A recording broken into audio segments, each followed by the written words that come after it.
What is up, ladies and gentlemen? It is yours truly, Fitz. How are you guys doing? Hope you're having a fantastic day. And we've got an exciting new announcement. Community note, Go Battle League preview, combat system update, legacy attacks, and more. So I'm going to go over the significance of all these things. Do one quick comparison between Rhyperior and Groudon, because I think there's something that changed accidentally. And also go over the moves and their powers, because I do have the Game Master Update file right here, so we will go over that. Without further ado, let's dive into it. So we finally know how the leagues and the way they're going to work. We are going to first start off with the Great League for one season. Now, we don't know how long a season is going to be. My guess would be 30 days. And then it's going to go to the Ultra League and Master League and then revamp. Because it says, however, only one league will be available at a time, and they will all rotate throughout a season. Okay, I said that wrong. Maybe a season's going to be 3 months long. A lot of games like Fortnite and Apex Legends, with their battle passes, their seasons last 3 months. So maybe that's what Niantic's going to do. The first season, the first month is going to be Great League, the second month is going to be Ultra, and the third is going to be Master League. Take that with a grain of salt, but I have a very good feeling that's how it's going to work. There are more things that kind of compare to Apex Legends as well, if you're familiar with it. It says, as you win battles through this season, your rank will increase even as Go Battle League rotates between leagues. Now you start at 1, and the top rank is rank 10. Once you reach the rank, you cannot drop below it for the rest of the season. So similar to, again, to Apex Legends, once you go to Silver or Gold tier, you cannot de-rank. Even if you're not familiar with Apex Legends, that's how it works. You start in Bronze. Once you go from Bronze to Silver, you cannot de-rank back down to Bronze. This is basically what it's saying. Once you reach, let's say, rank 2, you will never de-rank down to rank 1. A good touch, and that's usually how it should go. Now, another thing that's similar to Apex Legends.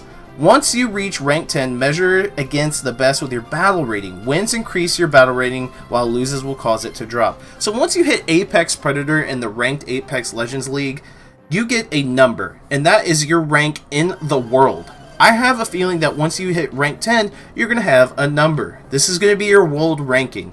And as you win more, your number will get smaller and smaller on the way to number 1. This is very similar, again, to Apex Legends. So for those that are familiar with it, that's how it works. For those who aren't, well, that's how it works as well. You cannot use 2 or more of the same species on your team. That is a good touch. Now, here's where everything gets thrown out of the water for people who don't participate in the Sylph League battles by the Sylph Road.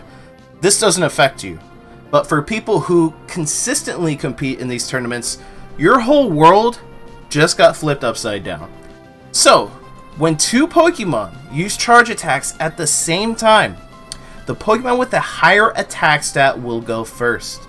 If 2 Pokemon have the same attack stat, a random Pokemon will go first. So, and they mention it in here, having a low HP, or having a 0 attack and a high HP and defense to be able to get the highest CP value, or the highest level for your Pokemon, is currently the best strategy in the Sylph League. But right now, that's not the case, because here's the reason why. If you couple a Pokemon that gets a charge move very quickly and has a higher attack stat, in a mirror matchup, let's say we throw 2 Sceptiles out against each other, they both have Fury Cutter and Dragon Claw. They're both going to get that Dragon Claw at the same time. But if your Sceptile has a higher attack stat than the other one, you're going to get that move off first. And what does that mean? A, you're going to do more damage, or B, you're going to shield bust first. You're going to allow your opponent to use their shields first, putting you in a better advantage right up front. So, HP and defense is no longer a priority. Niantic just flipped everything on its head with this, because being able to use your move first or in mirror matchups, that is very important.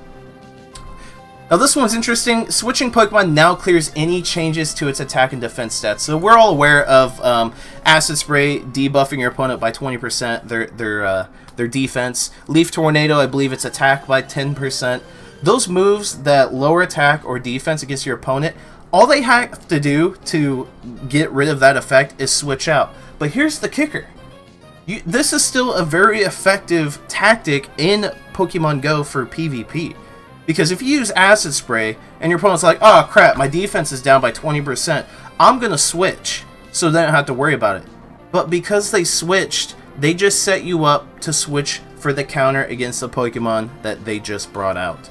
So there's still a tactic involved, mental warfare, where you can still come out ahead, they're forced to switch, and then you can switch out with the appropriate counter as well and dominate. Now, one thing that's going to be a little bit difficult about that, because once you actually defeat that Pokemon after they switch, they get a free switch through death to then counter what you threw out, and then you don't have another switch until death. So you can see where the advantages and disadvantages are, but that is a pretty big deal. So here are updates to existing attacks in Pokemon Go. Night Slash, the energy requirement has been reduced in trainer battles. So Night Slash was already a very quick move to begin with. It's been reduced even further.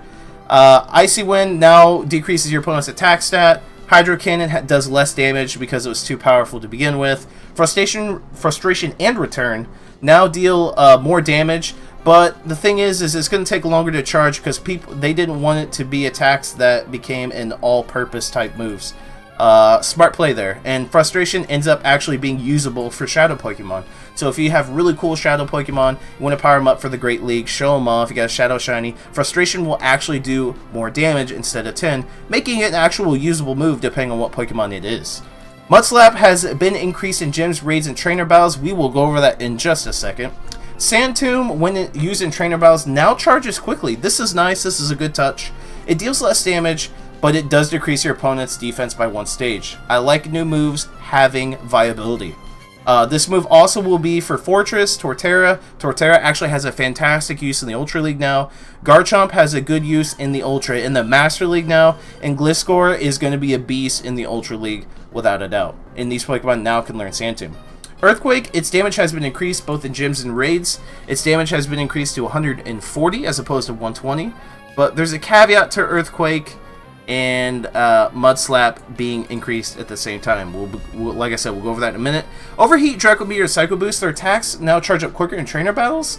But after that, both your attack stat sharply decreases. So this might be by 20, maybe even 30, 40%. Some damage values have been adjusted down to maintain balance. I do not know what that means. Close combat now charges up quicker, but it sharply decreases your defense. Okay, so here's some new moves. Octazooka is a slower charge attack, but may sharply reduce your opponent's attack stat. Octazooka can be learned by Octillery and Kingdra, so that's pretty exciting actually. Mirror Shot, which is it's a steel move, a charge attack that reduces your opponent's attack. It can be learned by Fortress, Magnezone, Ferrothorn, and Clink Clang. Very good moves for Fortress. Actually, for all Pokemon across the board. If we're gonna look into the Game Master file and see how good Mirror Shot really is, but hopefully it's a decently good move to make these Pokemon kind of viable as a Steel type Pokemon, right? That'd be fantastic. Fell Stinger, one of my favorite moves that was going to come to the game that I'm excited for, is a quick charge attack that also increases your attack after use. Beedrill is going to be OP. Not only in the Great League, but Beedrill will have viability in the Ultra League. Same thing with Quillfish. Same thing with Vespiquen. And last but not least, same thing with Drapion. Drapion's attack stat is insane, especially in the Ultra League. Aurora Sphere is now learned by Lucario. It's a 2-bar charge move doing 90 damage. It might be just as good, if not better, than Machamp at this point. And then Super Power is a powerful fighting attack that reduces your attack and defense. So chances are that might do 150 to 200 damage. We will look in the Game Master file, but it can be learned by Pinsir, Snorlax, Hariyama, Rhyperior, and Melmetal. That might make Hariyama better than Machamp. Who knows? Interesting choice on Melmetal there, and same with Rhyperior. So here are some attacks that Pokemon couldn't learn before. Cloyster can learn Icy Wind. Frallier can use Ice Fang. Porygon 2 and Porygon Z can learn Lock On. This is huge. This is huge for a couple of reasons. Because Lock On generates energy extremely fast. Porygon 2 and Porygon Z have fantastic stats for PvP, and Porygon Z especially in raid battles. And the fact that Lock On will increase the charge move build up a lot faster is great, because the charge attacks are really slow charging. So this is fantastic. This is a huge meta shift for viability for those two Pokemon. Celebi learning Seed Bomb is pretty nice, because that gives Celebi a quick charging charge move. Shifty learning Snarl is fantastic. It's one of the best PvP quick moves in terms of EPT. and it's really good, as they say, to pressure Ultra League Pokemon like Swampert and Giratina. Shiftry with Snarl 2 makes it a pretty good Dark-type attacker too, maybe in the top 6. Kyogre with Surf, need I say more, it just didn't have a quick charge move, so that's why they gave it that. Lickilicky with Shadow Ball, just some more viability, not bad for the Ultra League. Tangrowth with Power Whip, a good grass move that can finally be coupled with Ancient Power. Give it Vine Whip, Power Whip, Ancient Power. In the Ultra League, it's going to be a monster. Heatran finally knows Flamethrower, so it actually might have moved up in ranks for one of the best fire attackers in the game. I'll actually go over that. I forgot to put in the simulation. And then Stoutland learns Ice Fang. That's fantastic. But last but not least, Legacy moves are coming back. Arcanine with Flamethrower, Poliwrath with Mudshot. Both moves good for PvP. Machamp with Cross Chop, Golem with Ancient Power, Gengar with Shadow Claw. Didn't have to wait long, did you? Executive with Confusion, Pinsir with Fury Cutter, going to be a monster in the Ultra and Master League. Gyarados, going to be a monster in the Ultra and Master League with Dragon Breath and Twister. Snorlax with Body Slam, and then Dragonite with Dragon Breath, Dragon Claw. My coveted Dragonite is no longer rare. Now, let's go into some of the moves that are already in the master file that Kelvin put in. So there it is for the Earthquake, 120 to 140. Mud Slap now does 18 damage. And Sand Tomb went down in power from 80 to 60, but its energy is now 33. Woo! Wow, so that means a 3-bar charge move doing 60. That's actually not bad, even for raids and gym battles. Now also here's Aurora Sphere. Again, power 90, energy delta 50. Let's see, so that's it with Kelvin. Now if we go to Kato Nolan, she showcases, whoops, where is it? What's this here? Yes, Aurora Sphere is better than Dynamic Punch, 1 second damage window and 1.6 damage cooldown. Dynamic Punch was 1.2 and 2.7. King Lucario was born. So Lucario is better than Machamp. There you go. Here we go. Fell Stinger, 3-bar charge move, 50 damage. That's fantastic. Especially with Beedrill only needing 10,000 Stardust. There's Aurora Sphere again, just so you guys can see there. I'm not pulling your leg. Alright, so there's that. Now here's where things get interesting. Mud Slap has been buffed from 15 to 18, and so has Earthquake. Groudon has Mud Shot in Earthquake. Now, although Groudon's DPS and TDO is going to be higher because of Earthquake, the difference between Mud Slap and Mud Shot now is literally leagues beyond. It's a possibility right now, before the boss updates the GoHub database, that Rhyperior is better than Groudon. As you can see, the differences aren't much here. The 12.4 as opposed to 13.79, it's a little bit over 1, but the changes, these Pokemon are a lot more closer together. So having a Rhyperior right now, I have a 100% maxed out one, is on par with Groudon now. It is not, there's not much of a gap between the two. And then another thing I wanted to put was Heatran. Let's look how good Heatran would be with Fire Spin and Flamethrower. Now I'm just going to compare it to, let's compare it to the best one we have now, Moltres. So if we put Moltres in here, Fire Spin and, what was it, Overheat? Yeah. It's got better TDO. It definitely got better. Let's see if it's better than Charizard. Because Charizard has, you know, a really good fire moveset. Not too terrible. So Heatran doesn't look like it's going to be that great of a Pokemon. But if you couple Fire Spin with Flamethrower and Iron Head, you could actually have yourself a pretty good PvP Pokemon in the Master League. So keep that in mind. I just want to show us comparisons. Heatran did get better with Flamethrower, but looks like it's more for PvP purposes. It does learn a move called Lava Plume. Maybe we'll see that in the future, making it a better Pokemon. So last but not least, I will link this in the description, but I'm really going to briefly just cover all this. So first off, Night Slash went from -40 to -35. Icy Wind here with a chance to buff. Yes, buff attack, target attack stat change, -1. So that's minus 10%. Let's see, Mud Slap Fast. We know that is power from 9 to 11. That's in PvP, I do believe. And we already know the power in regular. Fighting, this is... what is this? Close combat. Energy from -60 to -45. But remember, it decreases your defense by 20%. That's insane though, because close combat's power is still huge. Wow. This Sand Tomb, energy from -60 to -40. Wow. We've got Overheat here from -80 to -55, but your attack is sharply decreased. It's a big move though. One hit KO possibly. Wow. Draco Meteor from -75 to -65, so still not incredible by any means. But would be a one hit KO. Easily. Psycho Boost from -40 to -35. Wow, making it one of the quickest moves in the game. That's fantastic. And it's a very powerful psychic move. Hydro Cannon from 90 to 80 in PvP. Still has a -40 energy delta though. Octazooka, 50 damage, -50. But remember, it has a chance to lower your opponent's attack by 2 stages, so 20%. That's pretty nice. Here we go. Mirror Shot. 35 damage, -35 delta. So it's a very quick move. I wonder if 35 damage is also going to be for gyms and raids as well. But your target's attack stat gets nerfed by 10%. Let's see. Superpower. Only does 85. In the main series games, it does 120. So this might do more outside of PvP. Interesting. Only -40 though. So that's a big move, guys. 85 damage. I think that's the biggest move in the -40 energy delta category. Wow. It's a big move.